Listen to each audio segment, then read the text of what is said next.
3 years ago, a woman in a white Lexus stood on the edge of my family's bridge, smiled at me like she'd already won, and told me if I didn't start following her neighborhood rules, she'd make sure I lost my only way in and out.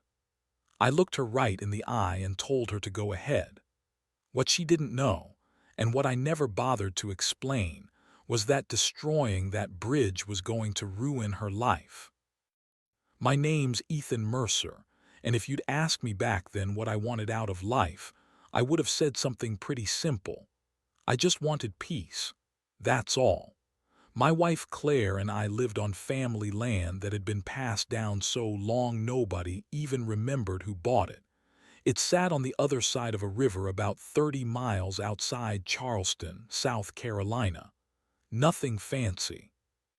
Small house, fruit trees, a fish pond I dug myself after I retired, and a chicken coop Claire treated like a five-star hotel.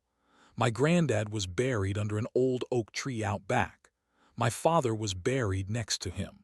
The maple tree Claire and I planted on our wedding day was taller than the house now. Some things become more than land after enough years. They become memories. And honestly, nobody bothered us for decades. Then Horizon Ridge happened. A company called Sterling Development bought up almost everything around the highway side of the river. Old farms, empty fields, patches of woods, all of it. Within 2 years, they had built one of those luxury gated communities with fake waterfalls, stone signs, and promises of a championship golf course. That's when we met Vanessa Caldwell. She was president of the Horizon Ridge Homeowners Association, and Lord, that woman carried herself like she was running the Pentagon. At first she played nice. Letters started arriving. "Mr. Mercer, we'd be delighted to discuss acquiring your property. Mr. Mercer, your land would complete our vision. Mr. Mercer, we'd like to offer you an exclusive opportunity." Exclusive opportunity, my ass. They offered about 1/4 of what the land was worth. I laughed and threw the letter away. Claire laughed too. "Tell them they can buy my chickens first," she said. So I politely declined. A month later, another letter showed up. This one was stranger. Apparently, because our property shared a border with Horizon Ridge, Vanessa felt we should join their HOA. Join them, pay monthly dues, follow architectural standards, get approval before painting our house. No livestock, no outdoor structures, no visible utility equipment. Claire read that letter twice, looked over at our chicken coop and said, "Honey, if those people think Daisy and Mabel are moving out, they can kiss my behind." I wrote back, very polite. "Thank you, but no thank you." That should have been the end of it. It wasn't. About a week later, I was driving my old Ford pickup toward town when some security guard wearing a Horizon Ridge uniform waved me down. "You need to register your vehicle with the HOA." I stared at him. "Son, this road belongs to the county." He puffed himself up. "I'm just doing my job, and I'm just driving mine." I rolled up the window and kept going. That afternoon, Claire found a pile of broken drywall and concrete dumped beside our gate. We cleaned it up. 3 days later, another pile appeared. Then somebody shot our golden retriever Molly with a pellet gun. That one broke Claire's heart. She cried all night while I sat beside Molly on the kitchen floor waiting for the pain medication to kick in. I filed a police report, but we had no proof. Then the notices started. Official-looking papers with Horizon Ridge logos. Unauthorized fencing. Non-compliant structures. Improper exterior appearance. Livestock violations. Every week another envelope. Claire would tense up every time she saw one in the mailbox. I stopped opening them. Just tossed them into a cardboard box in my workshop. Something told me I might need them someday. Funny thing is, my attorney, Carl Jenkins, said almost the exact same thing. He leaned back in his chair after reading everything and smiled. "Ethan, folks like this always hang themselves eventually." I asked what we could do. He shrugged. "Nothing yet." Then he pointed at the box of letters.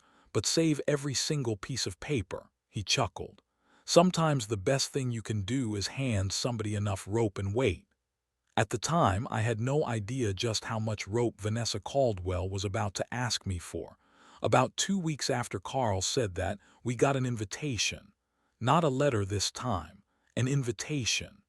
Printed on fancy paper with gold lettering like somebody was getting married.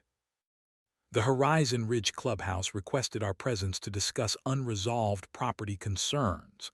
Claire looked at me and said, "Absolutely not." I looked at her and smiled. "Oh, I'm going," she sighed. "Just don't come home in handcuffs." The clubhouse itself looked like something out of a country club brochure. Marble floors, chandeliers, paintings of horses nobody actually owned. I felt underdressed just walking in with my jeans and boots. Vanessa Caldwell was already waiting. She wasn't alone. There were 2 board members with her and some attorney named Gregory Finch sitting there with a leather folder thick enough to stop bullets. Vanessa smiled, that smile rich people use when they think they're being kind. "Mr. Mercer, thank you for coming." I sat down. Didn't want to disappoint. She slid some papers across the table. "Our legal team has determined that your bridge creates unauthorized access to private community infrastructure." I blinked. "My bridge," she nodded. "The bridge connects to roads maintained by Horizon Ridge." I almost laughed. Almost. Gregory adjusted his glasses. "Since our organization has invested in improvements, lighting, drainage, and paving, continued use requires an easement agreement." Vanessa leaned forward. "We have 2 options." I nodded. "Hit me." "Option 1, join the HOA, pay dues, follow community standards. We'd be happy to grant continued access." "And option 2, she smiled. "We remove the bridge." For a second nobody said anything. I remember looking around that conference room thinking these people actually believed this. Not one of them had bothered doing any homework. Not one. I asked calmly, "And you're certain about this?" Gregory nodded. "Completely." I looked at Vanessa. "Absolutely certain." She crossed her arms. "We're protecting our residents." I nodded slowly. "I'll think about it." Driving home, I wasn't scared. I was angry, not the loud kind either. The quiet kind. The dangerous kind. By the time I got home, Claire could see it in my face. "What happened?" "They want to destroy the bridge." She froze. "The bridge," I nodded. She sat down. "How would we get out?" Now here's something nobody knew. Our property backed into a section of old woods. Years ago, farmers had used a rough dirt trail connecting to another county road. It wasn't pretty, and after heavy rain it looked like the surface of the moon, but it worked. 20 extra minutes. That was all. I explained it to Claire. She stared at me for almost a full minute.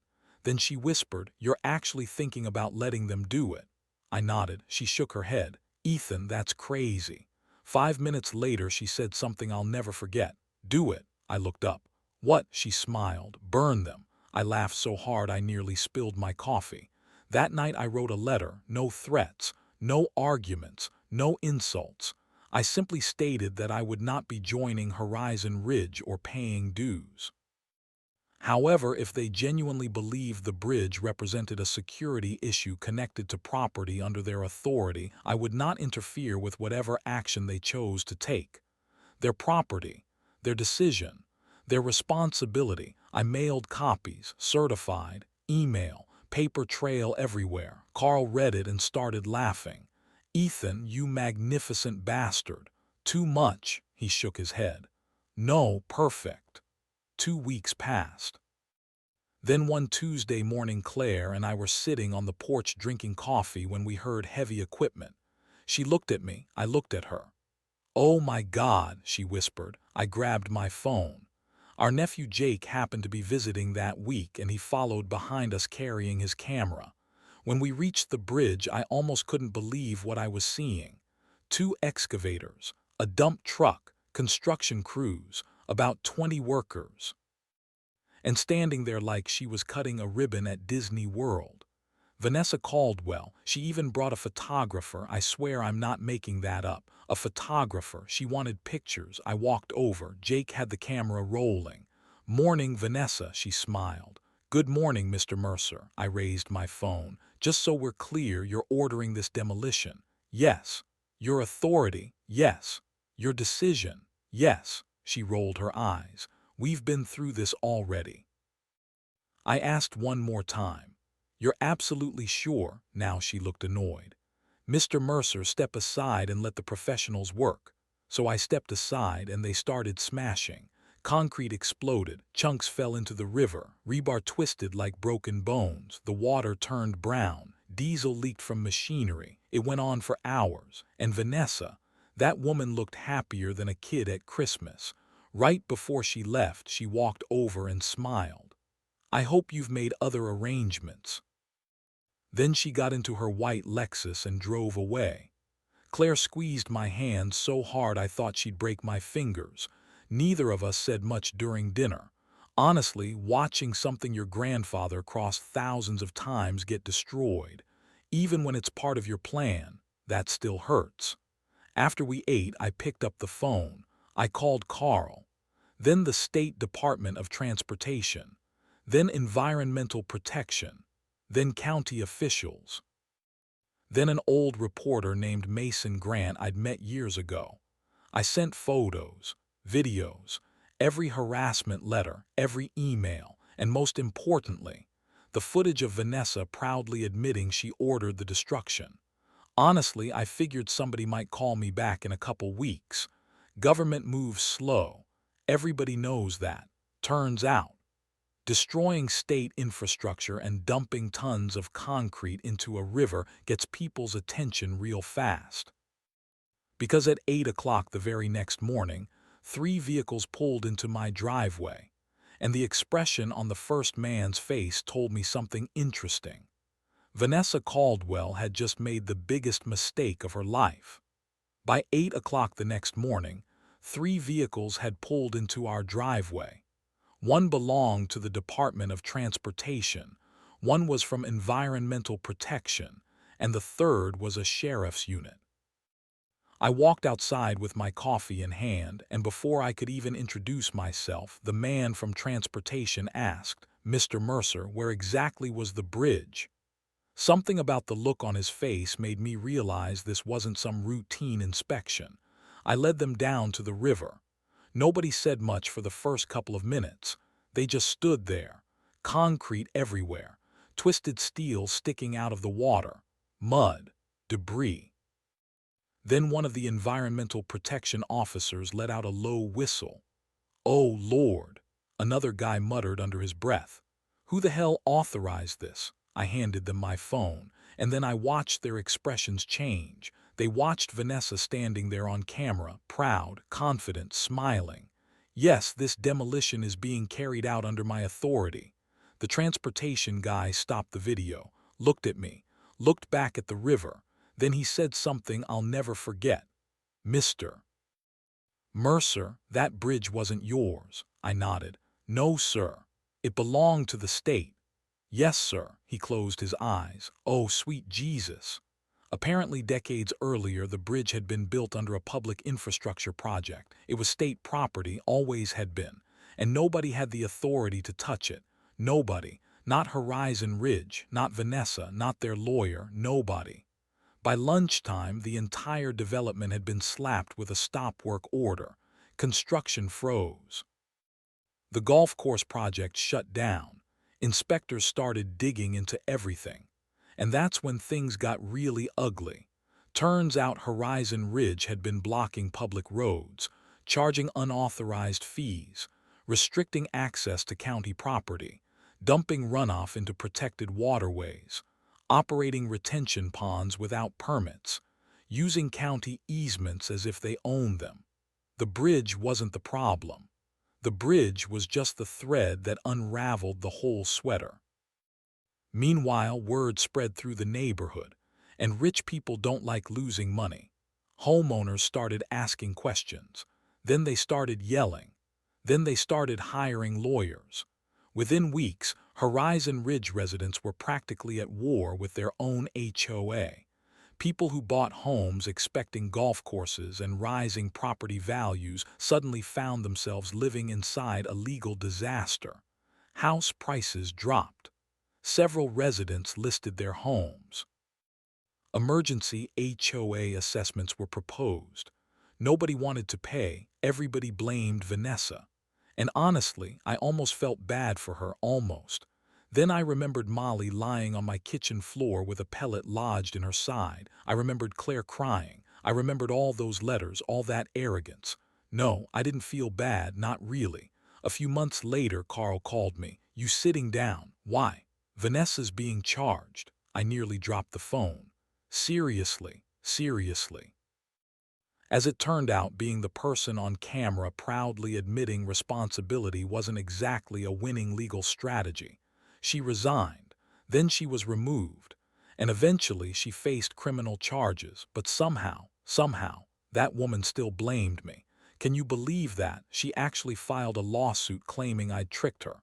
Carl laughed so hard when he read it he nearly choked. "Ethan, she's accusing you of not correcting her stupidity."